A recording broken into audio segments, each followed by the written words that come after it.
आज हमारे गांव के मालेगांव के सबसे बड़े लीडर शेख रशीद साहब, उनका देहांत हो गया। आज वो दुनिया में नहीं रहे, लेकिन आज मालेगांव शहरवासियों ने उनका पूरा दुख देखा। मालेगांव के सब लोग उनके मैयत के अंदर शामिल थे और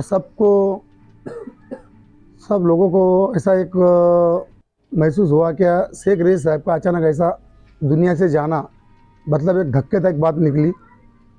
उसके लिए वो जब मालूम गिरा शेख रशीद साहब के बारे में, मैं बाहर था, तब भी मैं बाहर से फिर से साहब के लिए हम आ गए मालेगांव में। जब मालूम गिरा तो हमारे जो समाज के लोग हैं, जो हमारे हिंदू भाई है, जो मुस्लिम भाई है, उनको इतना दुख पहुंचा। जैसा अपने घर में का एक फैमिली आदमी जाता है, वैसा सब लोगों को क्या हो गया ऐसा। इतना बड़ा सक्सेस शेख रशीद साहब दुनिया से निकल गए चलते बोलते, जिसके लिए हम उनके शेख रशीद के परिवार को उनके दुख में हमारा जो चर्मकार समाज बबाडो जो घोलप साहब आज वो भी आए थे, और मेरा खुद का परिवार विट्ठल बर्वे परिवार, मेरा पूरा चर्मकार समाज, मेरे सब दोस्त लोग, मेरे सब बौद्ध भाई लोग, सब मेरे हिंदू भाई लोग, मेरे मुस्लिम भाई लोग, जितने भी मेरे दोस्त लोग हैं, शेख रशीद साहब के घर वालों को उनको दुख शामिल करने, उनके दुख के अंदर हम भी शामिल हैं।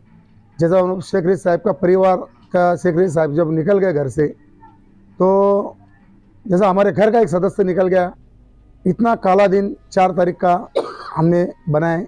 ये दिन को हम कभी भूल नहीं सकते। शेख रशीद साहब हमारे लिए क्या थे और क्या नहीं, पूरे गांव को मालूम था। शेख रशीद साहब मेरे लिए एक भगवान से कम नहीं थे।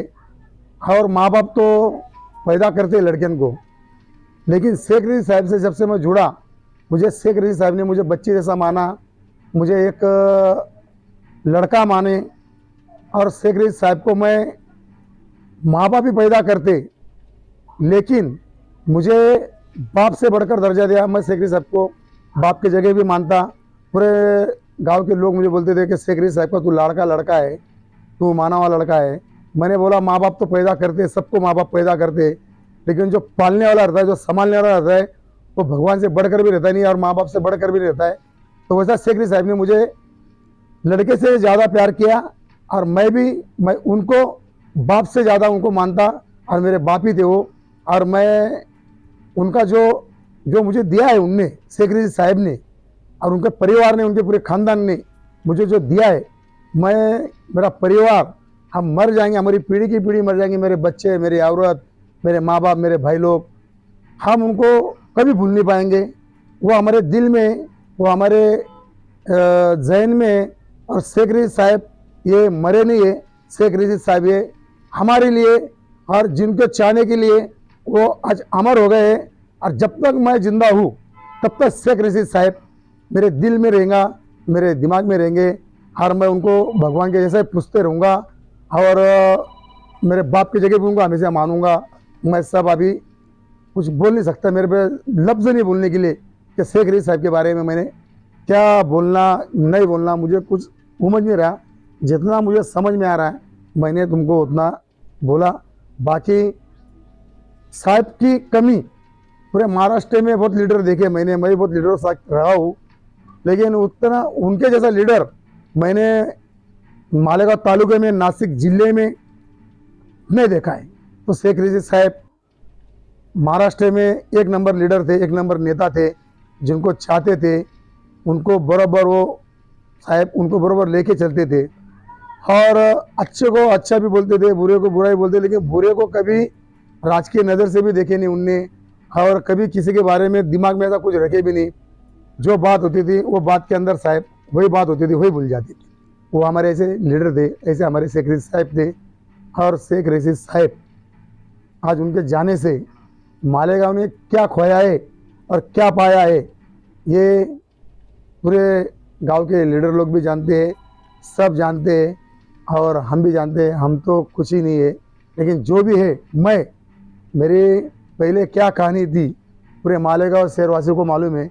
लेकिन शेख रशीद साहब ने जब मुझे टिकट दिए, मुझे चुन के ला के दिए, जब से मैं शेख रशीद साहब ने मुझे एकदम काबिल बनाया। मेरे वार्ड के अंदर के सब काम कसाइल मसाइल सब उनने किए। तो मेरे वार्ड के लोगों तरफ से भी शेख रशीद साहब को रमजानपुरा दयानिया तरफ से अम्बेडकर नगर, महात्मा गांधी नगर, चंद्रम नगर, भोजन नगर, शिव नगर और हमारा शिवाजी नगर, मोची कॉर्नल, जितने भी हमारे समाज के लोग, जो हमारे वार्ड के लोग हैं, इनके तरफ से शेख रशीद साहब को दिल के गहराई से उनको भावपूर्ण श्रद्धांजलि अर्पण करते हैं और उनके आत्मा को शांति दो।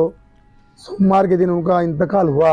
हमारे हिंदू धर्म में बोलते हैं कि सोमवार के दिन जो मरता है वो भगवान के पास स्वर्ग में जाता है।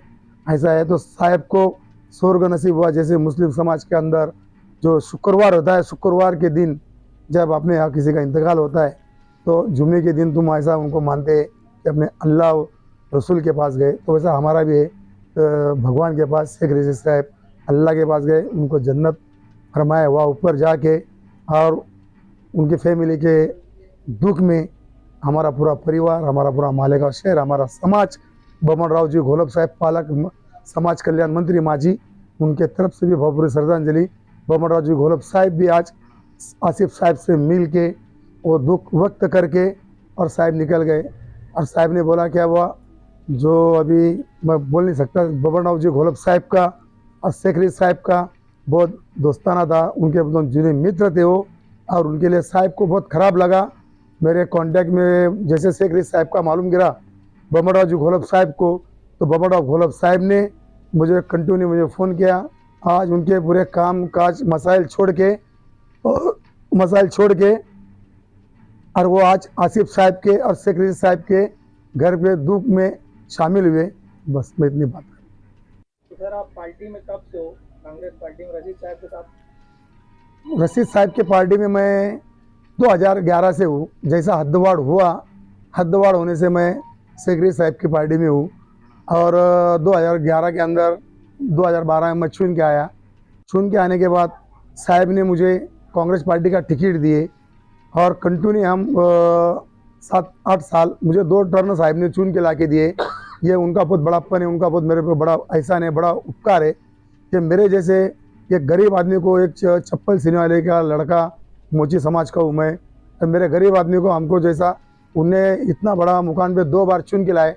तो ऐसे बहुत से लोग हैं शेख रशीद साहब के हाथ से चाहने वाले, कि उनको साहब ने बहुत अच्छे अच्छे मौजे पे पहुँचा दे ले। किसी को ठेकेदार बना दिया, किसी को नगर सेवक बना दिया, किसी को धंधे ज़मीन के धंधे में डाल दिया, किसी को गाड़ी के धंधे में डाल दिया। सब लोगों को जैसे जो जिनको काम धंधे की चाहत थी, जिनको राजकारण की चाहत थी, राजकारण में बहुत से लोग साहब तरफ से खड़े हैं, साहब के पीछे लोग बोलते थे, और ऐसा हमारा उनका ये था।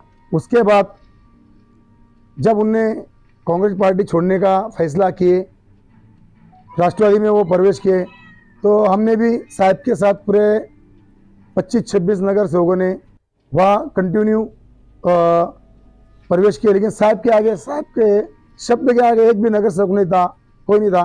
तो ऐसे हमारे शेख रशीद साहब। और आसिफ साहब के बारे में कुछ बोलना चाहेंगे? आसिफ साहब के बारे में हम कुछ ज़्यादा बोल नहीं सकते। आसिफ साहब हमारे भाई है। शेख रशीद साहब को हम बाप की जगह मानते थे, और आसिफ साहब का काम उनके लेवल पे वो उनके हिसाब से करते थे। हमारा जो काम पड़ता था, कभी तायरा मैडम से पड़ता था तो हम उनसे काम लेके जाते थे, कभी आसिफ साहब से काम पड़ता था तो आसिफ साहब से काम लेके जाते थे, कभी शेख रशीद साहब से काम पड़ता था तो शेख रशीद साहब से काम लेके जाते थे। ज़्यादा तौर करके हम शेख रशीद साहब से काम ज़्यादा लेके जाते थे, और उसका अमल बजवानी शेख रशीद साहब आसिफ साहब को बोलते थे, तायरा मैडम को बोलते थे। फिर वहाँ से वो मास्टरमाइंड वहाँ से चालू होता था, और हमारे जितने भी काम है तो शेख रशीद साहब के बोलने से आसिफ साहब भी वो काम को हाथ देते थे, तायरा मैडम भी देते थे, और वहाँ से कंटिन्यू हमारे वार्ड के अंदर काम चलता था। लेकिन हमारे कामों के अंदर ना आसिफ साहब ने कभी दखल अंदाजी की, ना तायरा मैडम ने कही, ना शेख रशीद साहब ने किया। तो हमारा हेड जो था, हमारा जो बॉस था, शेख रशीद साहब था। शेख रशीद के आगे शेख आसिफ भी कुछ बोलते नहीं थे, तायरा मैडम भी कुछ नहीं बोलते थे, हम तो उनके कार्यकर्ते थे, हम काय को बोलेंगे। उसके ऊपर से अभी जो कमान है आसिफ साहब, अभी जो हमारे, हमको अभी राजकारण के ऊपर कुछ बोलना नहीं है। आज हम आसिफ साहब और वाब भैया, इमरान भैया, खालिद हाजी, उनके जितने भी लड़के लोग हैं, तायरा मैडम, माजी मापुर, ये सब अभी दुख में हैं और हम उनके दुख में हैं। हमको अलग कुछ बात करना नहीं है। जो आसिफ साहब का जो काम का रवैया है, जो काम का तरीका है, वो उनके हिसाब से काम करते हैं। लेकिन अभी आसिफ साहब के ऊपर ज़्यादा लोड आ जाए तो हम आसिफ साहब के साथ ही रहेंगे। हम आसिफ साहब को कभी छोड़ के जाएंगे नहीं। हम आसिफ साहब को छोड़ के गए मतलब शेख रशीद साहब को छोड़ के गए, है ना।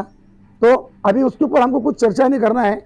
जब वक्त आएगा वो वक्त पे हम बात करेंगे। और वो वक्त पर अभी राजकीय आदमी गया है, इसका मतलब पूरा तो नहीं गया, है ना। तो अभी जो खलील दादा के चाहने वाले, जो शेख रशीद का इसके चाहने वाले, जो तायरा मैडम के चाहने वाले, जो आसिफ साहब के चाहने वाले, तो आसिफ साहब अभी सब जिम्मेदारी आसिफ साहब की उनके ऊपर है और आसिफ साहब के सब भाई लोगों के ऊपर है और तायरा मैडम के ऊपर है और आसिफ साहब के जो चच्चा वगैरह है उनके ऊपर है। तो वो सबको बराबर लेके चलेंगे आगे।